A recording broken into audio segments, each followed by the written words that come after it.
Well, good afternoon, everyone. I appreciate you coming by the library today. My name's Dan Dorsch. I'm the Special Projects Coordinator with Habitat for Humanity of Laramie County.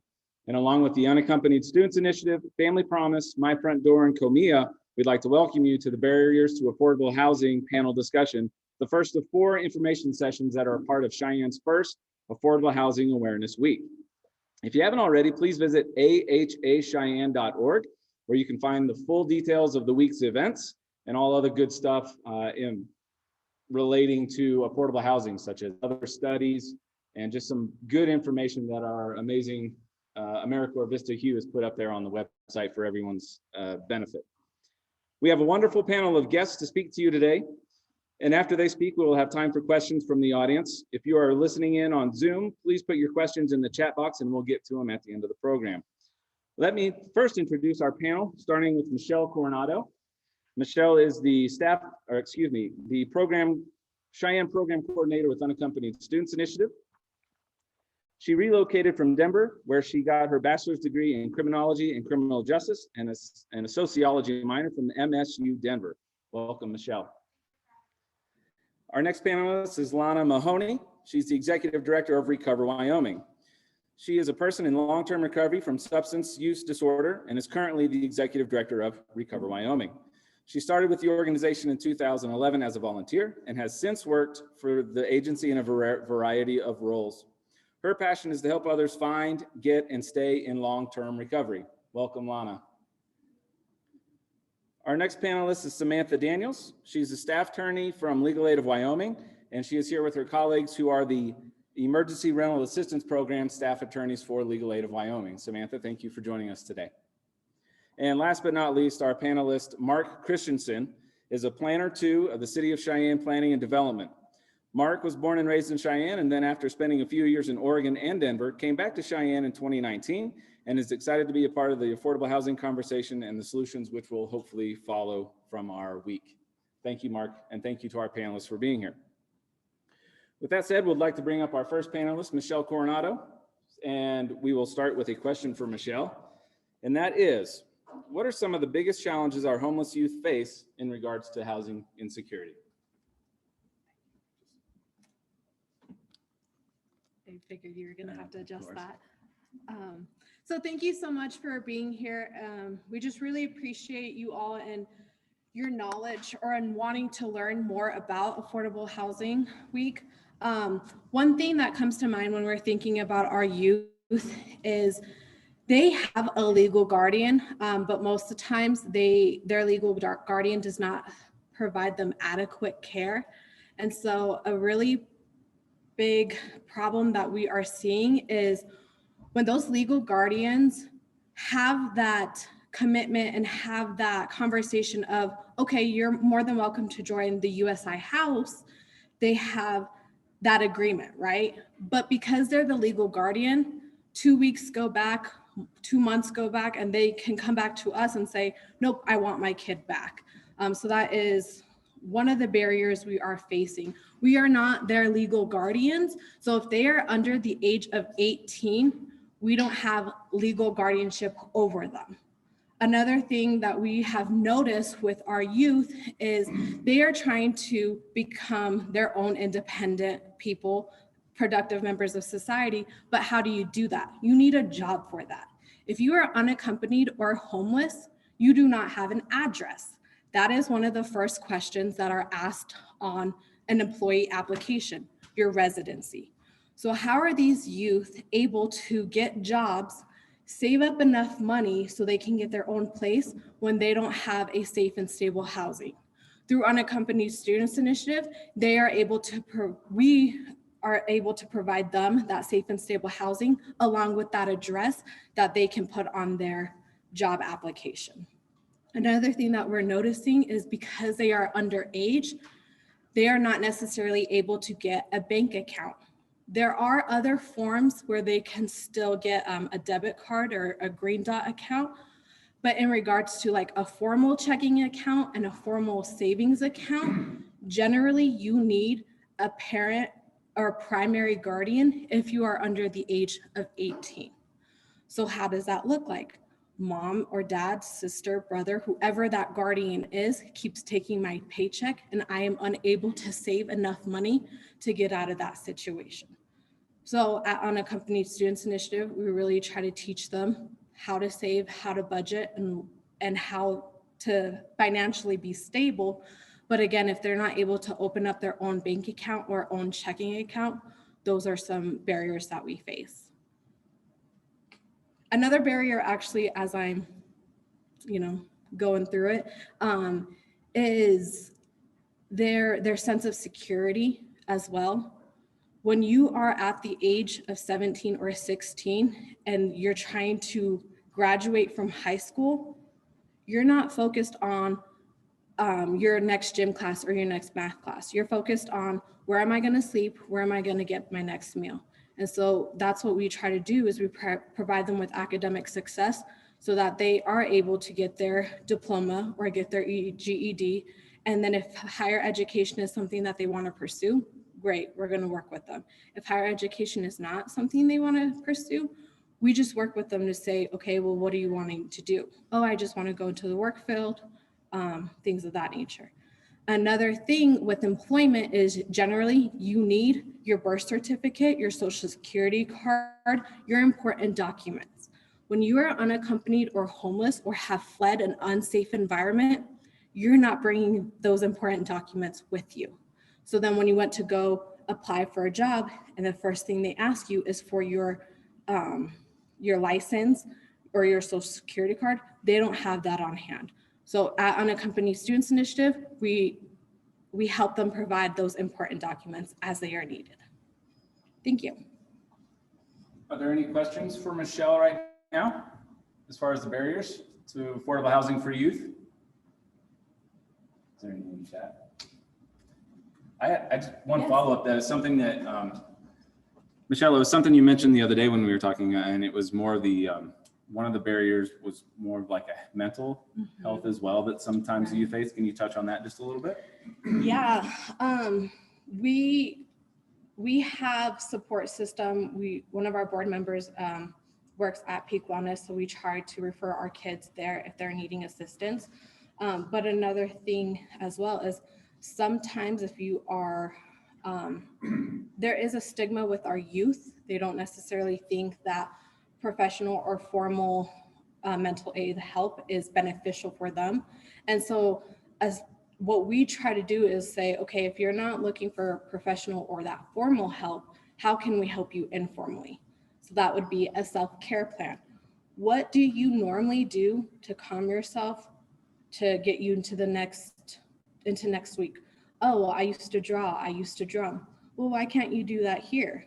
Well, I don't know. So it's really getting them with that self-care aspect. And I know, the pandemic affected our youth greatly because they were taken from their schools, they were taken from their friends, and they were, stuck in the house with their housemates. They were stuck in their house with their house parents.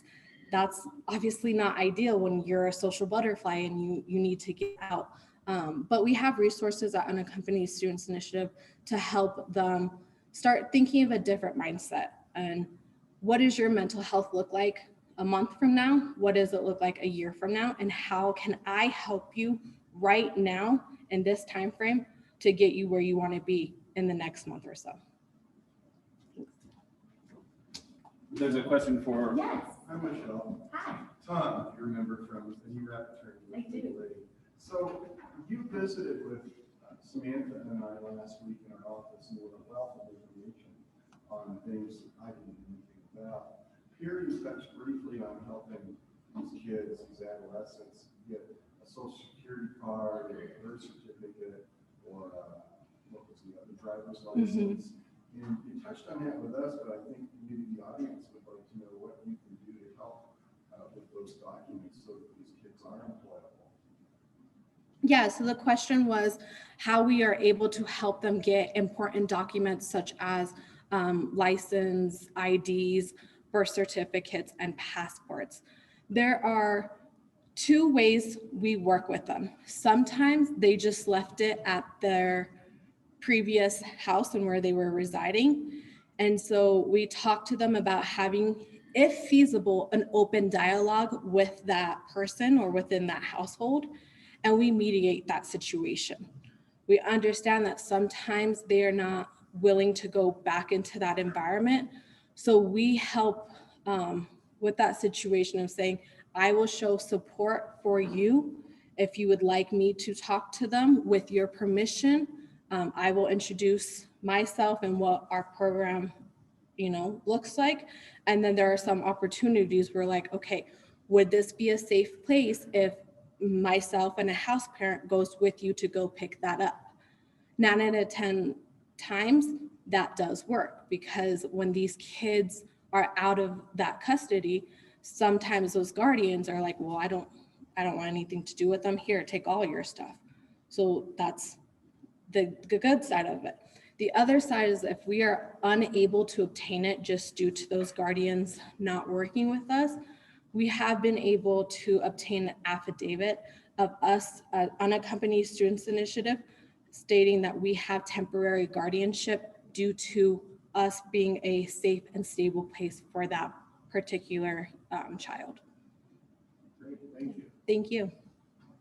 Yes, Rachel. Hi. So along the lines of the access to mental health care and the need, how do you work with the students on insurance? Obviously a big advocate for insurance and the impact that has on their health, their physical and mental health. So how do you address insurance for kids? Yeah, great question.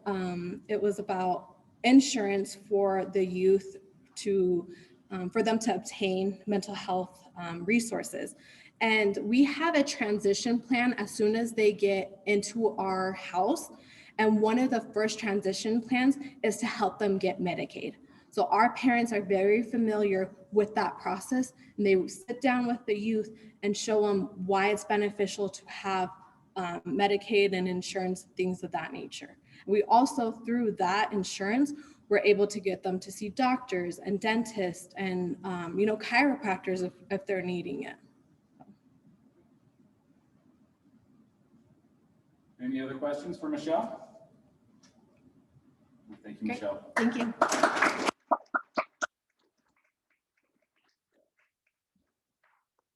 Our next speaker will be Samantha Daniels from Legal Aid of Wyoming.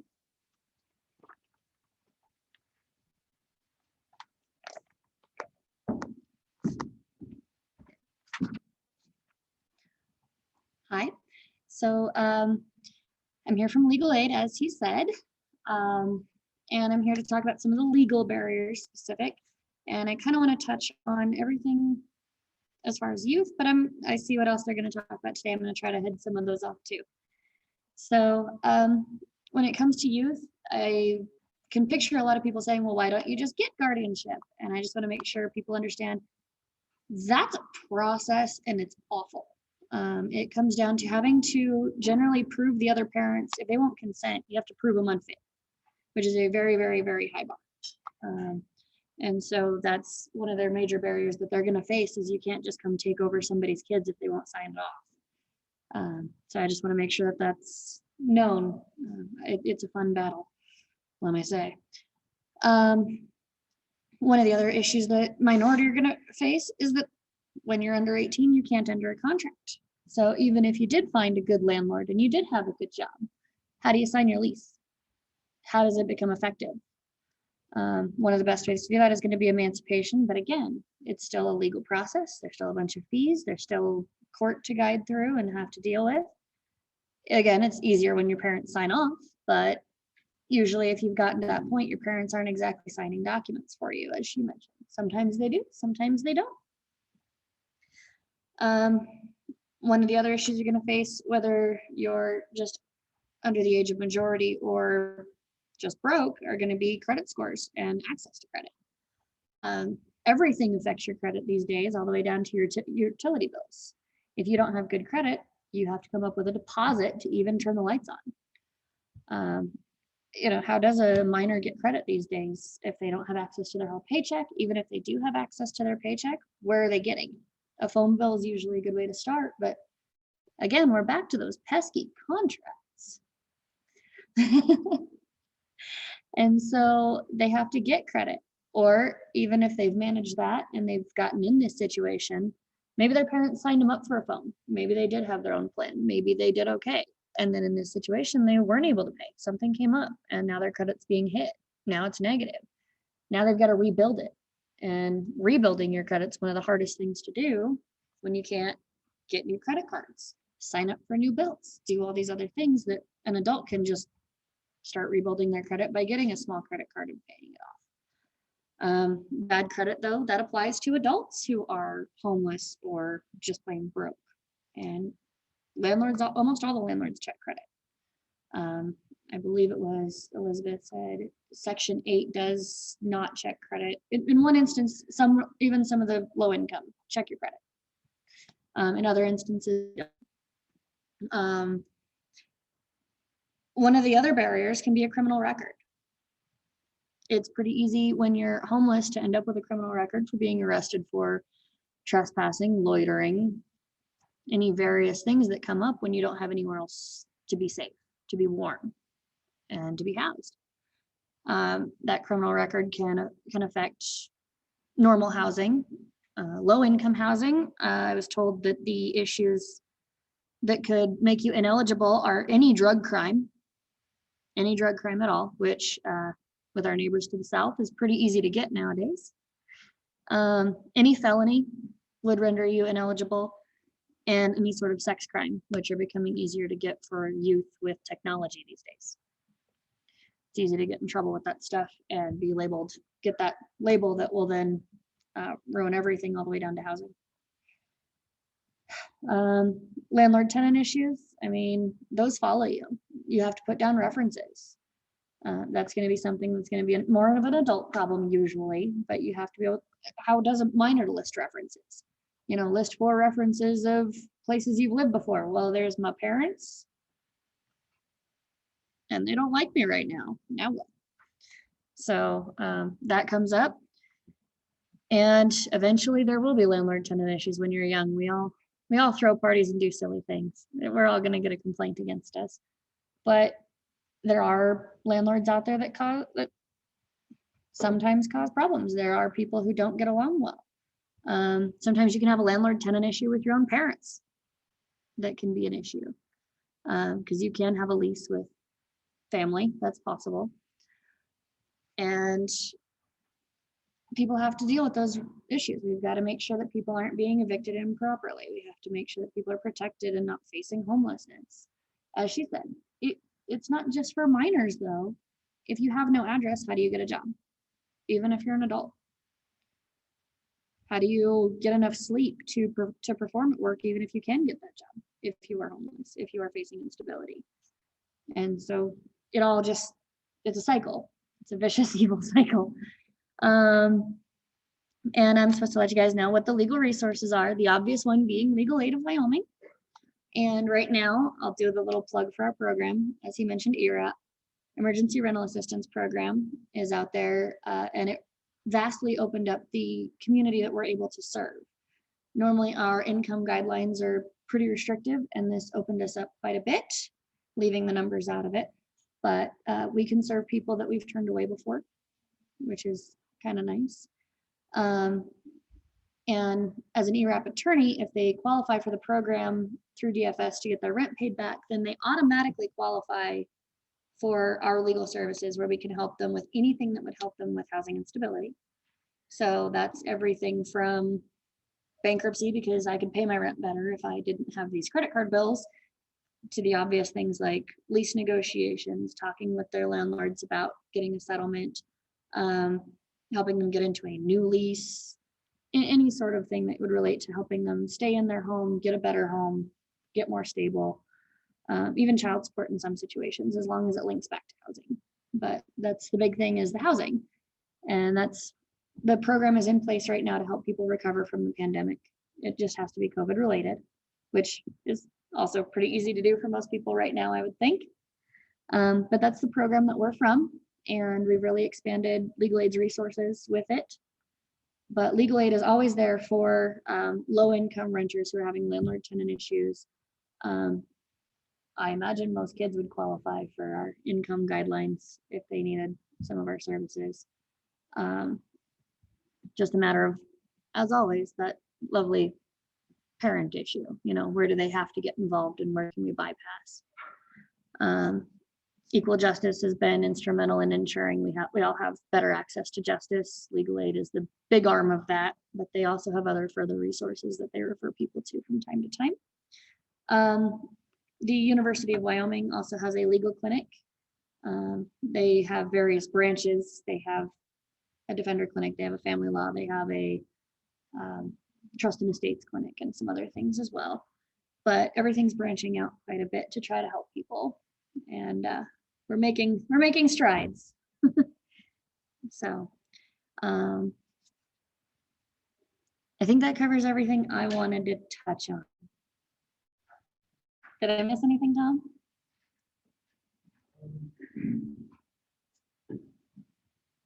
You did a nice job. The only thing I can think of is perhaps, and this is not necessarily related to the topic, but ERAP and qualifications for ERAP, because a couple of them, there's four. I can't think of the fourth.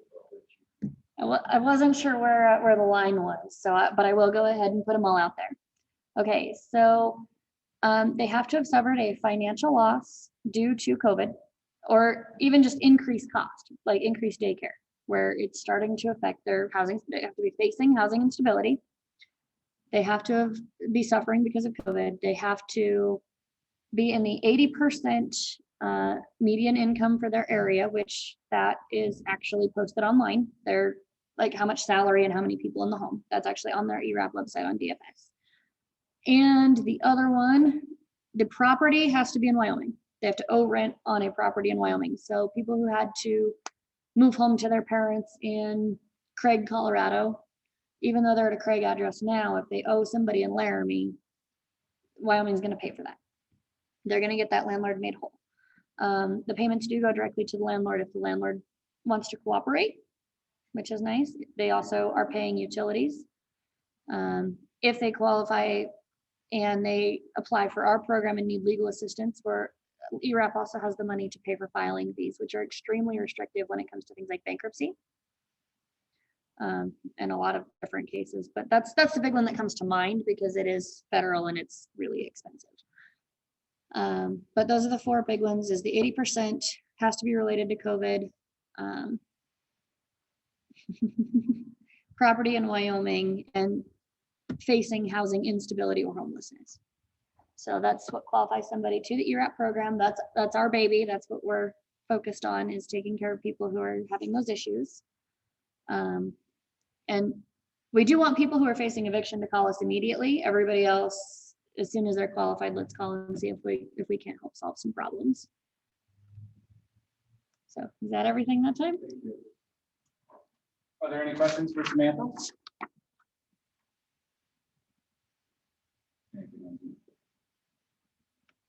Thank you for your time. Thanks for being here.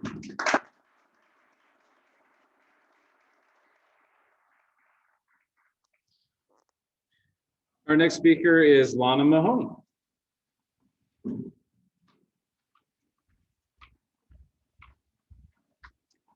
I wasn't sure. Does everyone have this handout? Do they have this? Okay.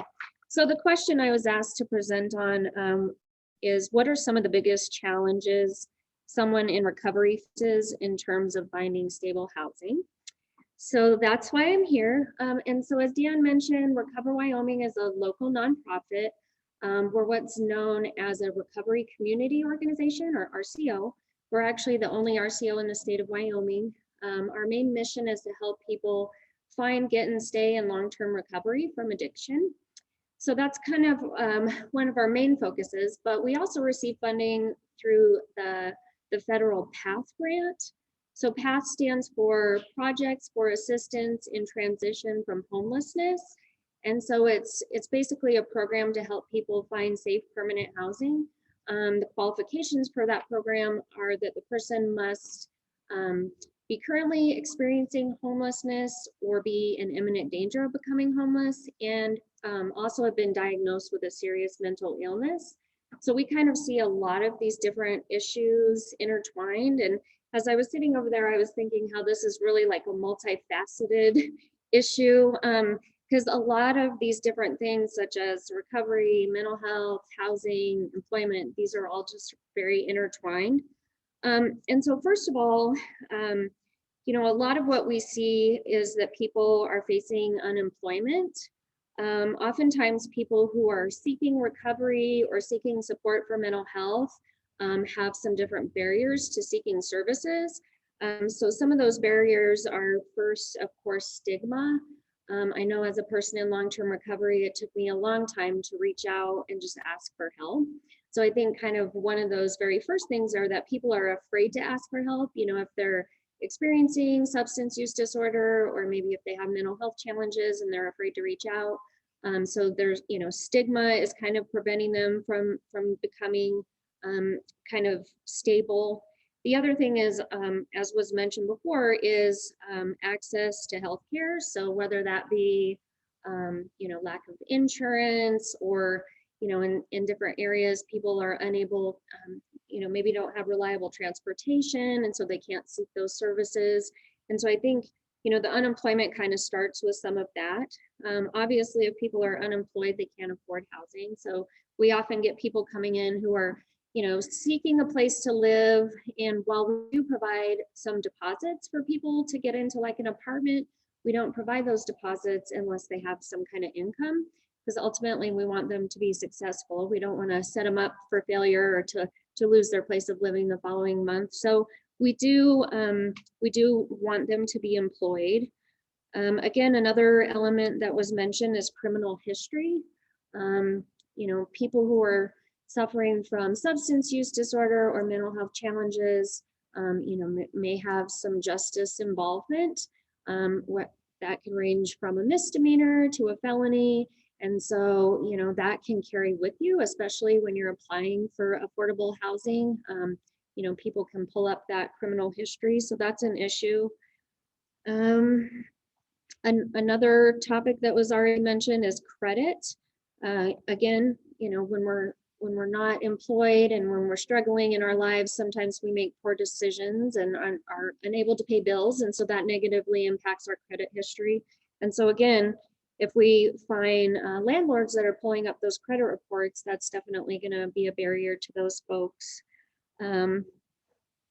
Let's see. So so all of these kind of influence the type of housing that people are able to afford. People in early recovery are really just looking to rebuild their lives. And, you know, maybe they've just recently got a job and they're just kind of building their life back. And so sometimes the types of housing opportunities are limited. And so what we've seen among some people is maybe they don't qualify for a new apartment building in a nice area, but rather they can only afford to maybe live in a small studio apartment, renting from you know, a landlord that doesn't keep up the property. And so they have to settle for less, so to speak, you know, kind of have to take what they get, which is really too bad.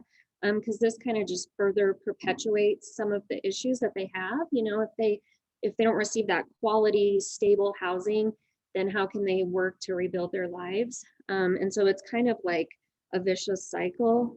You know, the other thing is cost. You know, oftentimes when people have a negative credit or an unfavorable rental history, then we see a lot of property management companies and landlords that require deposit and first and last month's rent. And as you know, that's expensive. And so especially for someone new to recovery, who again is just trying to rebuild their lives, they probably don't have a stash of thousands of dollars in the bank just to use for housing. And so that's a lot of times some of what we see is people coming in just needing help with a deposit. And I know that there's other community partners that provide that as well. So I think that's very helpful. But yeah, just the overall cost, I think, is really a challenge. One thing that we have seen, though, is that there's some really kind and compassionate people in this community, and people who are really willing to say, hey, we understand that, you know, life happens and that people need second chances. And so we've developed some partnerships with some property management companies and individual landlords who really are those kind and compassionate people, and who will say, hey, I'm willing to give them a second chance. And especially if we're working to do case management case management with the individuals, then they know that they have that, that additional wraparound support system. So I think that's about it. I think one of the things in terms of housing is for people in recovery is to get continued recovery supports. I think oftentimes people get into recovery and they think life's going great, and then they kind of fall back into some of those same habits. And so I think, you know, by providing different opportunities for people to get recovery support services, that can help them kind of keep all the elements together in their lives and, you know, keep them focused and on the recovery road, so to speak. So I think that's about all I have. Mhm. What are some ways, because we talked about reducing stigma, what are some ways that we can reduce stigma when we're having conversations with like our community partners about affordable housing in terms of people that are in recovery or people that are experiencing homelessness? Yeah, so that's a great question. So the question was, you know, how can we as community partners, you know, kind of help to reduce stigma when talking about topics related to affordable housing? And I think one great example is language. And so I appreciate that you use the term person experiencing homelessness. I think if we are very intentional in the language that we use, if we can use recovery language, hopeful language, person first language, language that doesn't kind of perpetuate that stigma, I think that's very helpful. I know that as an individual in long-term recovery, the way that I communicate about myself and the language that I use to describe myself really impacts the way, you know, that I feel about myself, what I can achieve in life, my abilities and things like that. And so I think, you know, we can start by using some of that language. The other thing is for people being willing to talk out or speak out about, you know, if you're in long-term recovery or maybe you're in recovery from mental health challenges, being open to sharing that, because I think it normalizes it a little bit. You know, I think people realize that people in recovery from substance use and mental health are just like everyone else. And if we can kind of normalize that and realize that there's, you know, 23 million Americans in recovery, I think that also is very helpful. Could you talk a little bit about what person first language means? I know I just learned about it recently. Yeah, so you actually use person first language. Maybe you didn't realize it, but rather than describing someone as homeless, right? That's not describing them as an individual. If I say, well, you're homeless, well, that doesn't describe you as a woman, as a person. It just describes your temporary housing situation. And so if I'm describing you as a person first, then I would say this is a person experiencing homelessness, or I'm a woman in long-term recovery from substance use disorder. You would use that rather than saying I'm an addict. Because saying I'm an addict, you know, makes people think I'm still using or has a negative connotation. But when you identify someone as a person first, it kind of changes people's perception. Another example would be, you know, it's just not labeling basically. So you wouldn't say, oh, well, he's a schizophrenic. You maybe say he's a person who suffers with mental health disorders, or he's someone who effectively copes with his mental health. And so it's just, you know, just slightly changing that language and kind of flipping the coin to make it a little bit more positive and person-centered. So, yeah. Lana, that's a great description of how to begin someone in pain and help. Is in recovery or trying to get into recovery instead of thinking about yourself. Mhm. Really nice description. Do you work locally at all with your recovery? Do you work with Bethel Ministries at all and what they are? We do. We actually, up until maybe last year, we actually took applications.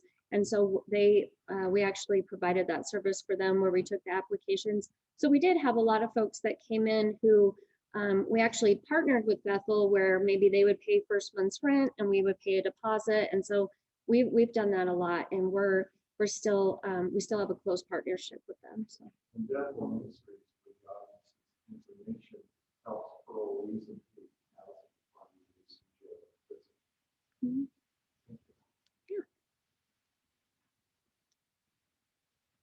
Yes, ma'am? Clarify. We do. Yeah, we serve adults 18 and older. I was just talking with Michelle earlier. You know, we often get phone calls about recovery supports for youth. And so one thing that Recover Wyoming is trying to do is gather some resources so that we can better support the youth in our community. One thing that Recover Wyoming does is provide training for peer specialists in the state of Wyoming. And peer specialists are people with lived experience who are now in recovery, and they just support others on their recovery journey. And so one thing we're looking to do is, you know, maybe in the future to do a peer specialist training for youth.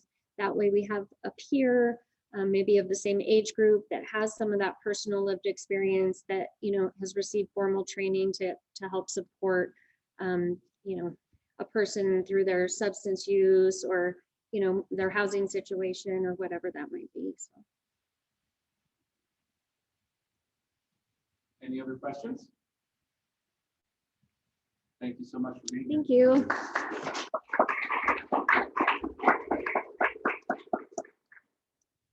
Our last speaker is Mark Christensen, and he's going to speak on the 4 Ps of zoning barriers.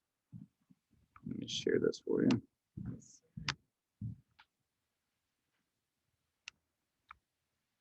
I had it up. Where'd it go? There it is.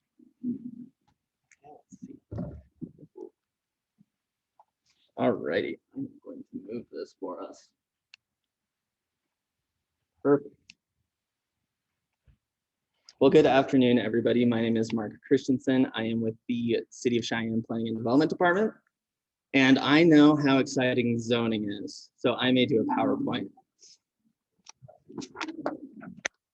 So just to give an overview of what I'll be discussing today, I will be discussing the 4 Ps for planning for affordable housing. These Ps will be described as barriers to affordable housing. And then nestled within each of these will be a couple of different smaller barriers that are related to the matter. And to begin, the Ps that we will be discussing today are perception, placement, planning, and permitting. So when we're looking at the perception, when we think about affordable housing projects, the perception is important, as it is the interaction that the potential project has with the neighborhood. Oftentimes, a project may need a zoning approval from City Council, a plat approval from City Council, or even a conditional use approval from the Board of Adjustment. At all of these different approval levels, there is the need for public outreach. The public is able to come in and comment on these problems or these projects and have any of the problems that they perceive as issues and bring those about to everybody. So one of the things that we like to communicate is the perception. And with the text, we like to think about, all right, affordable housing versus attainable housing versus workforce housing. And essentially all workforce housing and attainable housing can be nestled within affordable housing. A lot of times in the community, affordable housing sometimes carries a negative connotation. A lot of neighbors, if they hear an affordable housing project going next door, may go up in arms and consider, oh, what is this going to do to my property values and that sort of thing. So in this, messaging is really important.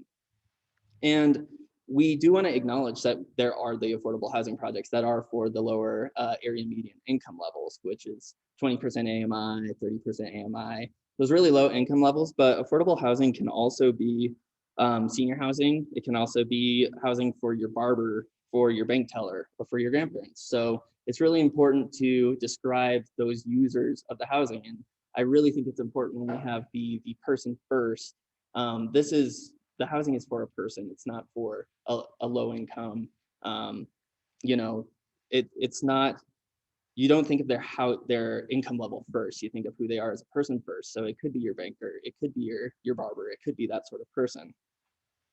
We also want to stress that there are, again, different levels of AMI. In this day and age, what we're looking at, housing prices are exploding. So even those making 120% of the area median income might need affordable housing options. So it's really important for our zoning ordinances and the like to address these components as well. Another thing I wanted to point out is a lot of neighbors have concerns about visual impacts. This is just a little snippet from a community I used to work in. It is the city of Centennial in Colorado.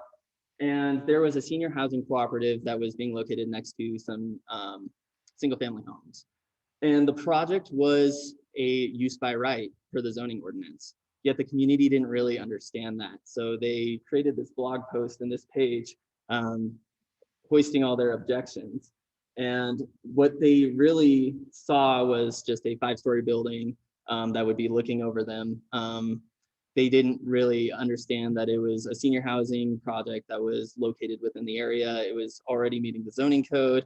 And the developer actually had to go above and beyond to appease these neighbors with extra landscaping and other scaling and things that tied it more into the neighborhood. One of the things that we hear very frequently is the traffic. So it's really important to get ahead of this messaging when you are having a development project go before council or anything like that. So some of the implications to address this barrier of perception is to choose definitions carefully and craft your regulations accordingly. Use these words in public interaction and really communicate with people that are out there. It's important to address different levels of AMI in the ordinance. It's important to scale the housing projects and housing and projects appropriately, and then use design standards to integrate those into the neighborhood. And in addition to this, it's also important to have different affordable housing projects. You know, it's not always just a large affordable housing project, multifamily with several units. Affordable housing can be a duplex located in a single family neighborhood. So the second thing I'd like to address is the placement.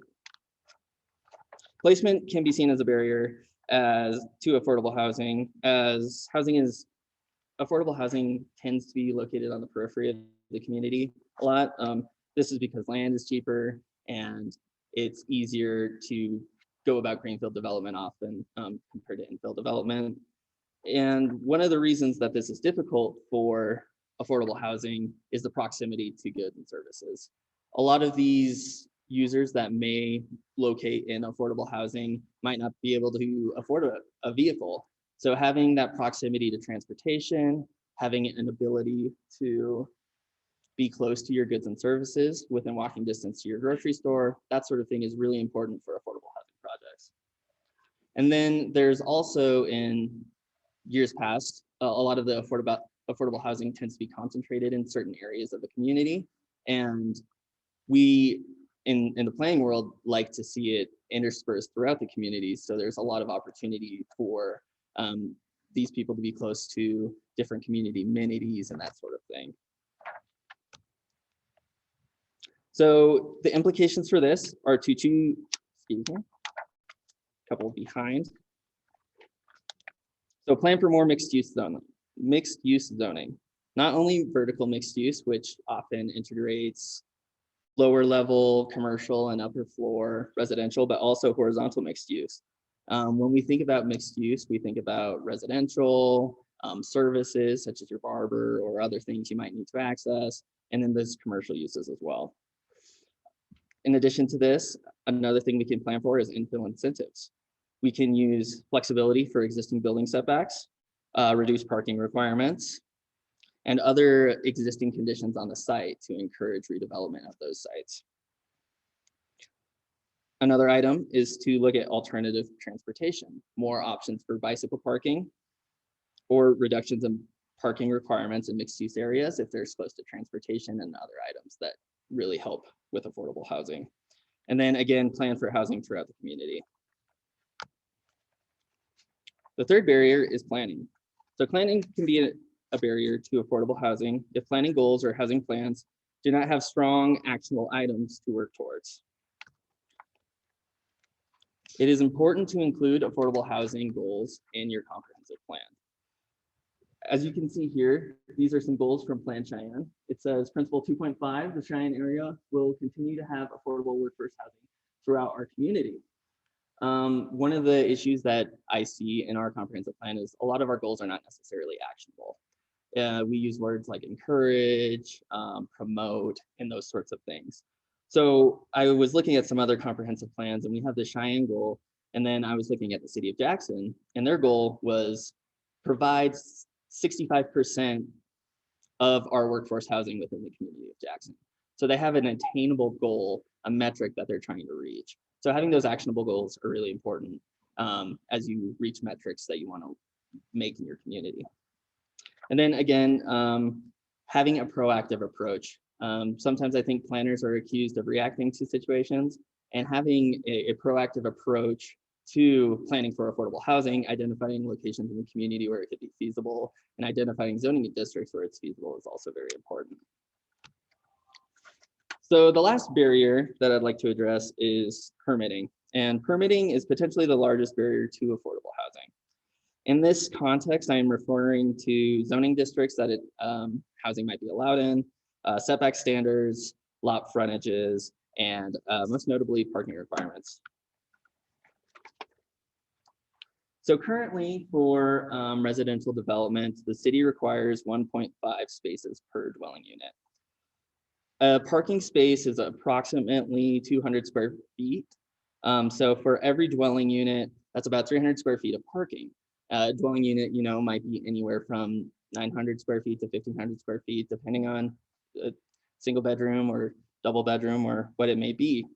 In addition to the square footage of a parking space, we also have additional requirements for landscaping in a parking area, the access lane, and even drive aisles. So adding to that, that leads to more like 513 square feet per parking space, which in our code goes to 769.5 square feet per unit. And if we're thinking of housing, the apartment I lived in college was 700 square feet. That's a parking space almost as the size of a unit that you could be providing. And in addition to thinking of the size of parking spaces, we also have the cost for a parking space. And the average parking space costs a developer for a surface parking between $5,000 and $10,000 per space. And for our zoning code, that's approximately $7,500 to $15,000 per unit or per bedroom. So what we're looking at is increasing those costs on affordable housing developers to provide parking that could feasibly be considered living space. In addition to the parking areas, we also have dimensional standards. In our code, we currently have large setbacks for multifamily, and with large setbacks, you often need a large lot. We also have a conditional use process for multifamily in our medium density residential zone. And medium density is kind of our run-of-the-mill zoning district, and it makes up a large chunk of the city of Cheyenne. And with that, a lot of places where you might feasibly be able to locate multifamily units, you might need a conditional use permit, which means you have to go to the Board of Adjustment, and opens the dialogue for community engagement, that sort of thing. The last thing I wanted to talk about was short-term rentals. Often a problem in big tourist destinations like Jackson and larger cities. It's not quite there yet in Cheyenne, but we have started to get some complaints, and there are some concerns that it might affect our housing availability. So thinking about planning implications, parking reductions for affordable housing. As we mentioned prior, those who may live in affordable housing might not be able to afford as many vehicles. So it may be feasible to provide incentives for providing affordable housing by reducing the amount of parking that's required of those units. We could also look at making some multifamily uses a use by right. Instead of having to go through a conditional use permit, you could just go through the site plan phase, and that's all administrative approvals, which really expedites the development process. So moving on, I just wanted to give a brief overview of what some of the things that the city of Cheyenne is doing. We are working on the West Edge District with the urban use overlay. The urban use overlay is geared towards neighborhoods that are adjacent to downtown Cheyenne and allows for adaptive reuse of buildings, making buildings not meet certain building requirements and facade components. It also is slashing the parking requirements. So hopefully this goes through council, will be on Monday. We are looking at assessing permitting multifamily residential and community business. Currently, our community business zone does not allow any residential, and allowing multifamily uses within these community business areas would allow for more people to live close to the services that they use. We have also increased our lot coverage for our multifamily development, which requires less landscaping of developers and allows them to have more use, a smaller lot to get the product that they're looking to achieve. And then the city has recently created an affordable housing task force. Some of the things that the city could do: only one community in the state of Wyoming has an inclusionary zoning ordinance, and that would be Jackson. This ordinance has come under fire several times from the state legislature, so it is a little bit touchy.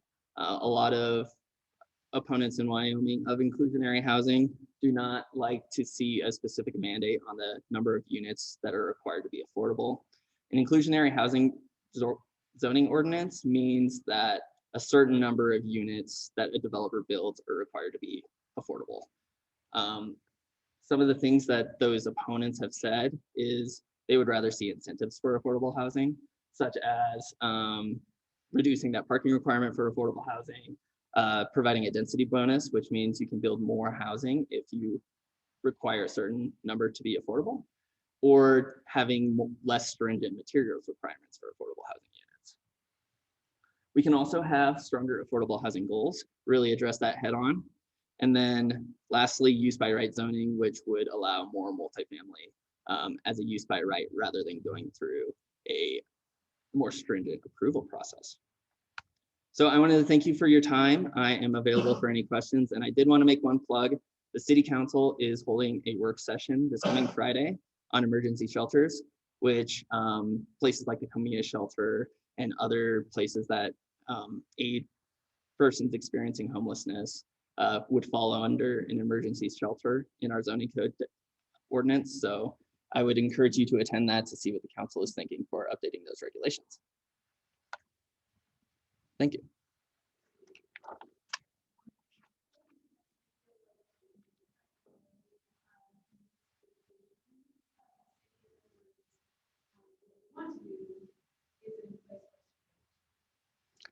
I think a lot of times when we're looking at the zoning ordinance, we do have the intent of the zoning ordinance, and you're like, okay, this is definitely going to meet this goal. But then there's kind of a loophole in it that it's subject to interpretation, and the interpretation isn't quite what you wanted it to be. So in our department, we're constantly doing zoning code updates and text amendments here and there, just to really make sure that we're meeting the vision. So for example, Plan Cheyenne calls for a lot of mixed use activity centers, a lot of residential close to your commercial, a lot of walkable places.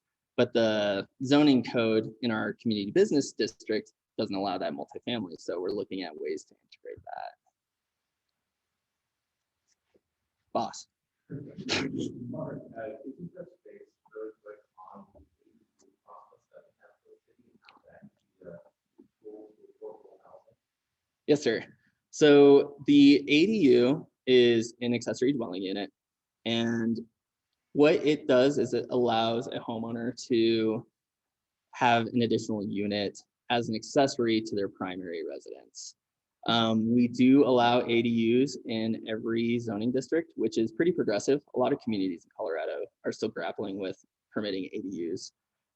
But the ADU is set to a certain standard. It has a certain percentage of the primary dwelling, and also is required to have one parking space. But it really permits for those type of garage apartments, lower level apartments, or what people often call granny flats.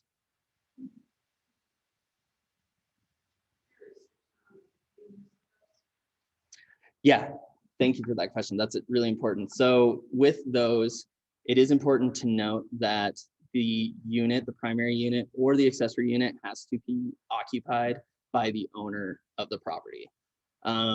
We do have the ability to do what we call an over-under duplex, which does not have an owner occupied requirement. But in that situation, you would be allowed to have 2 units on your property, but it would have to have a certain width for the zoning district. and it would also have to meet building code separation requirements. So it's a little bit more difficult and expensive to get that.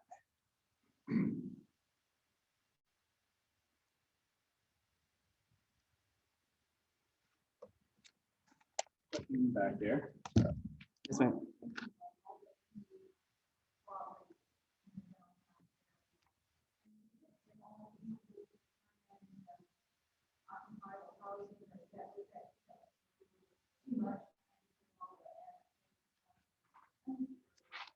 I think that's an excellent question.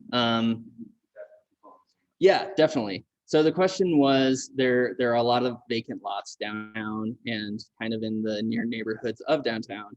And what would the possibility be to turn that into housing? I think as a Cheyenne keeps growing and densifies a little bit, and maybe some younger people start moving in, it's something that we've definitely seen in a lot of larger communities. A lot of those parking lots in downtown, I envision them as future housing and future redevelopment. I think it's a good opportunity for providing housing to those that are close to the services that we had discussed earlier. But it really takes, I think, some of those incentives and room for flexibility. A lot of these lots, if you see them downtown, would require structured parking for any residential uses. We don't require parking in the community business district, which is the downtown, but oftentimes developers are required to provide a certain amount of parking for their financing. And in a downtown setting, a lot of the parking would be structured parking, which I mentioned that a parking space typically costs between $5,000 and $10,000.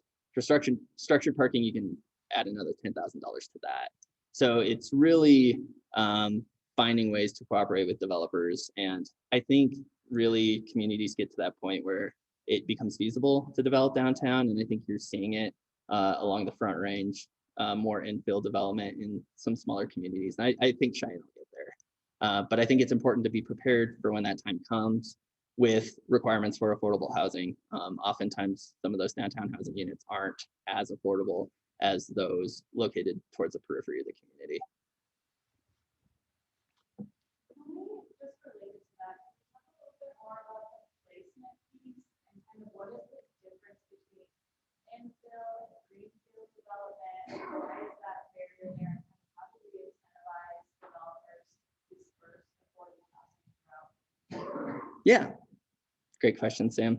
So the question was, can we talk a little bit more about infill development and greenfield development, and how to incentivize people to look towards building in? So infill development, we do have a definition in our code. I don't know off the top of my head, I'm sure Seth would, but the infill development is essentially development that is already completely surrounded by the different infrastructure that you would need to develop. So examples of that would be any of the parking lots or other empty lots located in the downtown or even along those corridors that are already built out. A lot of issues come up with infill development. You might need to relocate certain utilities. You may need to do some environmental remediation, that sort of thing.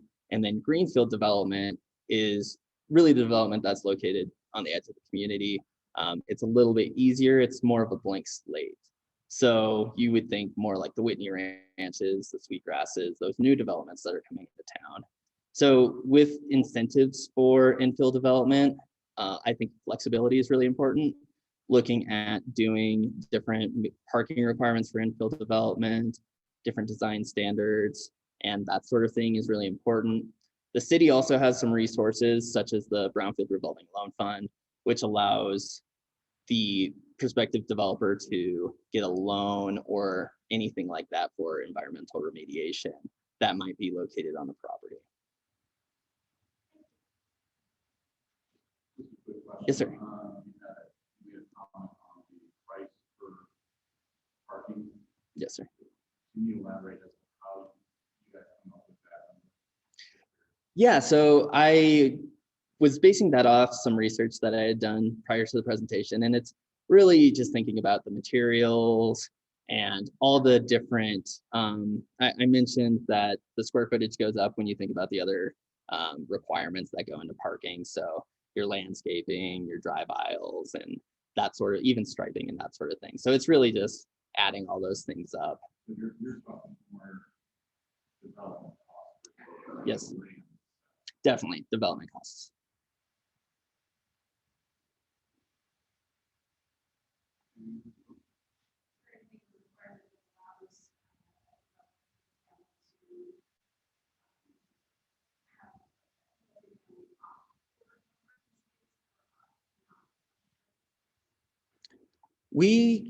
So the question was, is there anything that allows the developer to opt for a parking space or not a parking space?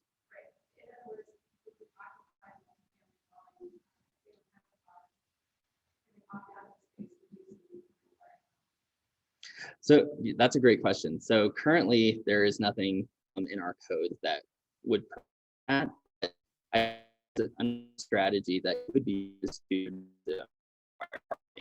a lot of employees in cities, not much bigger than Cheyenne. I lived in Salem, Oregon, a couple years ago, and my employer, they had a cash out parking option. So if you didn't want your parking spot, they actually give you a little bit more money a month, which was really cool. I think it's a strategy that could be utilized if a developer were to come in, and I really like menu-based regulations that lets for have options for goals. Might be adding some of those cash options. It might be providing bicycle parking. It might be providing transit vouchers to their employees. So I think there's a whole slew of things that could be done to really promote reducing parking requirements and thus decreasing development costs for affordable housing.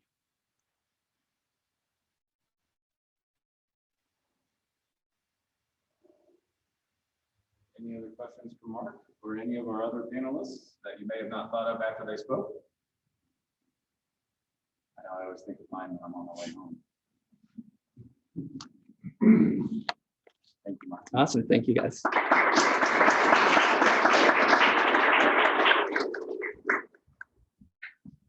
Well, thank you everyone for attending our panel today. Thank you again to all our panelists for sharing all this wonderful information and hopefully shedding some light on the barriers for affordable housing and what our community is facing. And just in closing, I'll just say this week, Affordable Housing Awareness Week has a lot of great events going on. Tomorrow, well, let me start over. Each day of the week is focused on one of the nonprofits that I mentioned at the beginning who are involved with the week.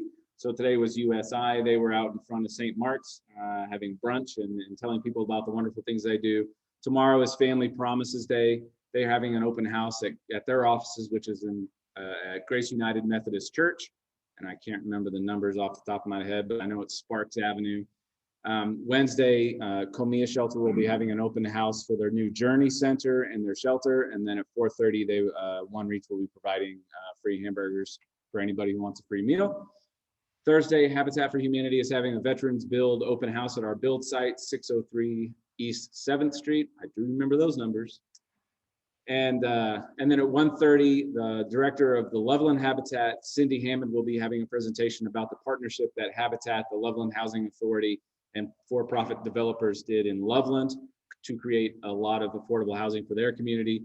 And then at 3 p.m., we will be having funding possibilities for affordable housing with WCDA and the city of Cheyenne. And then on Friday is My Front Door. We'll be hosting a panel at 10 a.m. to talk about the economic benefits of affordable housing, and then finishing off the week, a tour of their country home estates at 3 p.m. And of course, we're gonna have a couple fundraisers this week. One ongoing right now at Paramount Cafe. Good way to start your day, swing by, get some coffee and donate, and it's all split between the five nonprofits.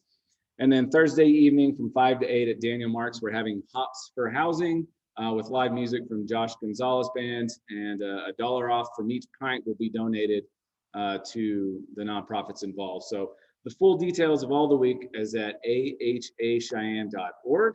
And like I said at the beginning, a lot of good information about affordable housing on there as well. And with that, we'd like to thank you for coming today, and we hope you have a great rest of your day. Thank you.